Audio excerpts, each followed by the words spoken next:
Hello friends, నా పేరు రామ్. ఈ సెషన్లో లాస్ట్ 15 డేస్ నుంచి మార్కెట్ కరెక్షన్ జరుగుతుంది. నిఫ్టీ లెవెల్ అరౌండ్ 12% కరెక్షన్ జరిగింది. స్మాల్ క్యాప్స్లో అరౌండ్ 15-20% కరెక్షన్ జరిగింది. Mid caps almost like Nifty లానే ఉన్నాయి. సో ఈ కరెక్షన్ సందర్భంలో వన్స్ ఈ కరెక్షన్ జరిగిన తర్వాత నెక్స్ట్ ఫాలోఅప్ రికవరీ ఎలా ఉండొచ్చు, ఎన్నాళ్ళు పట్టవచ్చు అన్నది అండర్స్టాండ్ చేసుకోవడం కోసం లాస్ట్ 15 ఇయర్స్లో మోర్ దాన్ 15% కంటే కరెక్షన్ జరిగిన ఈవెంట్స్ తీసుకోవడం జరిగింది. మనకి 4 ఈవెంట్స్ ఐడెంటిఫై అయినాయి లాస్ట్ 15 ఇయర్స్లో. ఈ 4 ఈవెంట్స్లో ఎంత కరెక్షన్ జరిగింది, ఈ కరెక్షన్ ఎన్నాళ్ళ పాటు ఉంది, అలానే ఎందుకు ఈ కరెక్షన్ జరిగింది, సో అలానే తర్వాత కరెక్షన్ జరిగిన తర్వాత ఫాలోఅప్ రికవరీ నెక్స్ట్ 1 ఇయర్లో అలానే 2 ఇయర్స్లో ఎంతవరకు రికవర్ అయింది మార్కెట్ అనేది స్టడీ చేయడం జరిగింది. సో ఈ స్టడీలో ఐడెంటిఫై చేసిన ఇన్సైట్స్ మీకు చాలా యూజ్ఫుల్ అవుతాయి. ఎందుకంటే లాస్ట్ 1.5 ఇయర్ నుంచి మార్కెట్లో ఇన్వెస్ట్ చేస్తూ ఎలాంటి రిటర్న్స్ లేకుండా నావిగేట్ చేస్తున్న వాళ్ళకి ఈ స్టడీ ఏదైతే ఉందో చాలా యూజ్ఫుల్ అవుతుంది. సో ఈ మార్కెట్లో ఎలా నావిగేట్ చేయాలి, ఎలాంటి కరెక్షన్లో ఎన్నాళ్ళు టైం పట్టొచ్చు రికవర్ అవ్వడానికి అన్న క్లారిటీ మీకు 100% వస్తుంది. ఎండ్ ఆఫ్ ది సెషన్ వరకు తప్పకుండా మిస్ చేయకుండా చూడండి. మనం డిస్కస్ చేసే దాంట్లో ఫస్ట్ కరెక్షన్ వచ్చేసి 2010 అండ్ 2011లో స్టార్ట్ అయింది. సో 2010-11లో మనం చూసినట్టయితే నిఫ్టీ వచ్చేసి అరౌండ్ 6,300 దగ్గర ఉండేది. 6,300 దగ్గర నుంచి 4,540 వరకు కరెక్షన్ జరిగింది. ఈ పీరియడ్ మనం చూసుకున్నట్టయితే 2010 నవంబర్ నుంచి 2011 నవంబర్ వరకు ఈ కరెక్షన్ జరిగింది. సో ఈ కరెక్షన్ ఎందుకు జరిగిందో మనం చూసినట్టయితే అంతకుముందు 2008లో మార్కెట్ బాగా క్రాష్ అయిన అరౌండ్ 60% వరకు కూడా కరెక్షన్ జరిగాయి. సో ఆ క్రాష్ సందర్భంగా సెంట్రల్ బ్యాంక్స్ అన్నీ కూడా కొంత మనీని మార్కెట్లోకి బాగా ఇన్ఫ్యూజ్ చేసే క్వాంటిటేటివ్ ఈజింగ్ అంటాం. సో దానివల్ల ఇన్ఫ్లేషన్స్ బాగా పెరిగాయి ఫాలోఅప్ ఇయర్స్లో. సో ఆ ఇన్ఫ్లేషన్స్ని కంట్రోల్ చేయడానికి అగైన్ మన ఆర్బీఐ కానివ్వండి, అదర్ సెంట్రల్ బ్యాంక్స్ కానివ్వండి ఇంట్రెస్ట్ రేట్లు పెంచుతూ పోయినాయి అనమాట. ఇంట్రెస్ట్ రేట్లు పెంచడం వల్ల ఈ కరెక్షన్ స్టార్ట్ అయింది. తర్వాత గ్లోబల్గా కూడా యూరో జోన్లో డెట్ క్రైసిస్ స్టార్ట్ అయింది. ముఖ్యంగా గ్రీస్ అండ్ ఇటలీ కంట్రీస్లో డెట్ క్రైసిస్ స్టార్ట్ అవడం వల్ల కూడా మార్కెట్స్ ఇంటర్నేషనల్ కూడా మార్కెట్స్ కరెక్షన్ జరిగాయి. సో ఈ కరెక్షన్ పీరియడ్ మనం చూసుకున్నట్టయితే అరౌండ్ 1 ఇయర్ ఉంది. సో 1 ఇయర్ తర్వాత మనం ఫాలోఅప్ రికవరీ చూసినట్టయితే ఫస్ట్ 1 ఇయర్లో అరౌండ్ 29% రికవర్ అయింది. ఆల్మోస్ట్ కరెక్ట్ అయిందంతా మోస్ట్లీ రికవర్ అయింది. తర్వాత 2 ఇయర్స్ పీరియడ్ పాటు చూసినట్టయితే 38% రికవర్ అయింది. సో ఇక్కడ మనం చూసినట్టయితే ఈ కరెక్షన్ వచ్చేసి యూ షేప్ రికవరీ లాగా అనుకోవాలి. రికవరీ వచ్చేసి కాకపోతే రికవరీ అవ్వడానికి దగ్గరగా 2 ఇయర్స్ పట్టేసింది. 2013 ఆల్మోస్ట్ సెప్టెంబర్ వరకు కూడా ఏదైతే ప్రీవియస్ 2010 హై పాయింట్ ఏదైతే ఉందో దాన్ని క్రాస్ చేయలేకపోయింది మార్కెట్. సో ఈ కరెక్షన్ రికవరీ అంతా చూసుకున్నట్టయితే దగ్గర 3 ఇయర్స్ పీరియడ్ పట్టేస్తుంది. సో ఇంకా సెకండ్ కరెక్షన్ మనం చూసుకున్నట్టయితే 2015-16లో జరిగింది. సో ఇది ఎంత జరిగిందో ముందు చూద్దాం, తర్వాత రీజన్స్ కూడా చూద్దాం. సో 2015 ఆ టైంకి 9,100 అలా ఉండేది నిఫ్టీ. అది అగైన్ 6,800 వరకు కూడా వచ్చిందనమాట. 2015 మార్చ్లో కరెక్షన్ స్టార్ట్ అయ్యి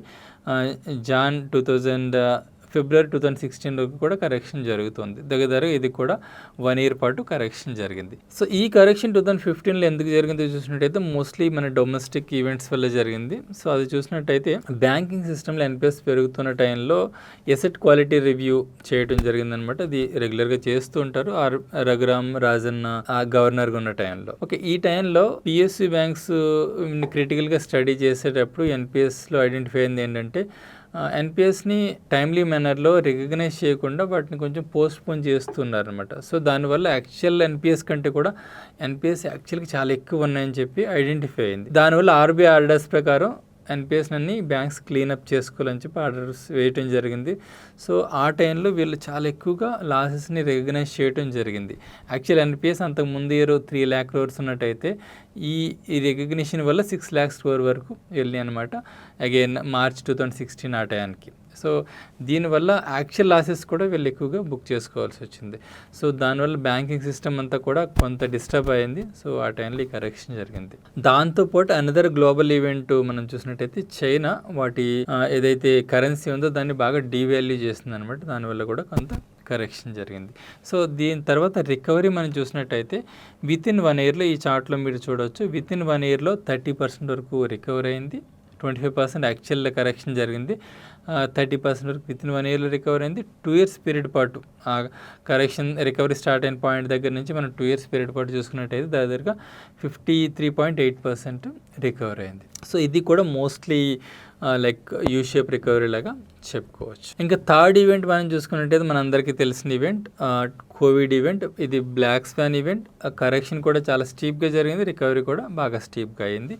సో ఇక్కడ మనం చూసుకున్నట్టయితే కరెక్షన్ వచ్చేసి 39.6% జరిగింది. ఇది జనవరిలో స్లోగా స్టార్ట్ అయ్యి మార్చ్ కల్లా కరెక్షన్ కంప్లీట్ అయింది. తర్వాత నుంచి రికవరీ స్టార్ట్ అయింది.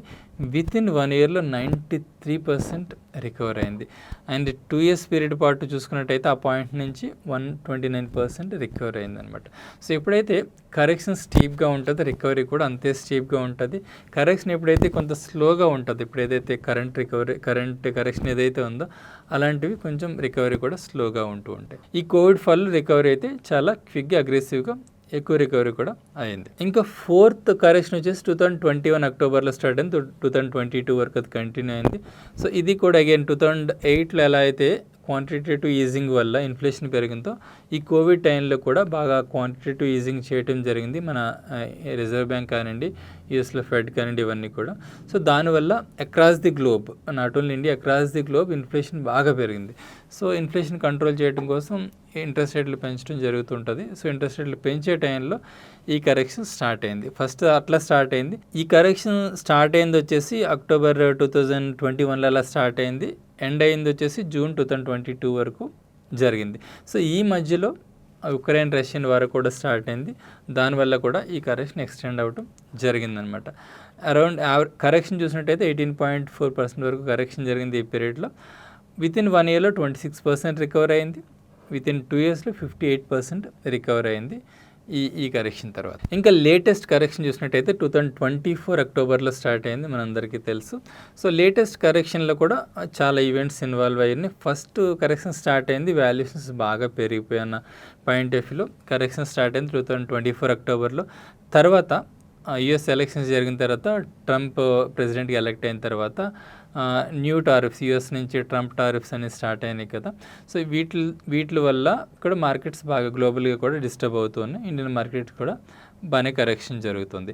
సో ఈ కరెక్షన్ చూసినట్టయితే 2024 సెప్టెంబర్ అక్టోబర్లో స్టార్ట్ అయ్యి మార్చ్ 2025కి ఒక కైండ్ ఆఫ్ కరెక్షన్ జరిగింది. అరౌండ్ 17.5% కరెక్షన్ జరిగింది.